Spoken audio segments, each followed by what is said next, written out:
लाडकी बहीण योजना कधीही बंद होणार नाही, आपलं सरकार असेपर्यंत खात्यात पैसे पडणारच, मंत्री गिरीश महाजनांचं हे वक्तव्य आहे। योजना बंद करायला विरोधक कोर्टात गेल्याचा टोला देखील महाजनांनी लगावलाय।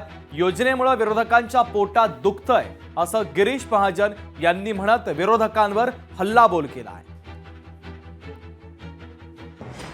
सुप्रियाताईंना तर सकाळ दुपार संध्याकाळ फक्त हाच विषय दिसतोय, लाडकी बहीण माझी लाडकी बहीण। कारण आता त्यांच्या सगळ्यांचा आता त्यांना दास्ती भरलेली आहे, त्यांच्या पोटामध्ये आता गोळा आलेला आहे, पोट दुखायला लागलेलं आहे आणि त्यांना माहित आहे की आता सगळ्या बहिणी आमच्या पाठीच्या ठिकाणी खंबीरपणे उभ्या राहतील।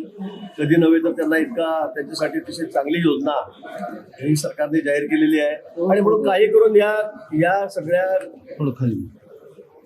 गोष्टीला गालबोट लावावं, कुठेतरी याच्या सगळ्या योजनेची बदनामी करावी, या भावनेतून आता सकाळ दुपार संध्याकाळी सगळी मंडळी बोलते। नाहीतर थांबतच नाहीये, सकाळपासून लाडकी बहीणच करतायत, भावांना काही म्हणतायत, बहिणींना काही म्हणतायत। पण सगळ्या राज्यातल्या आमच्या भगिनी अतिशय खुश आहेत, आनंदी आहेत।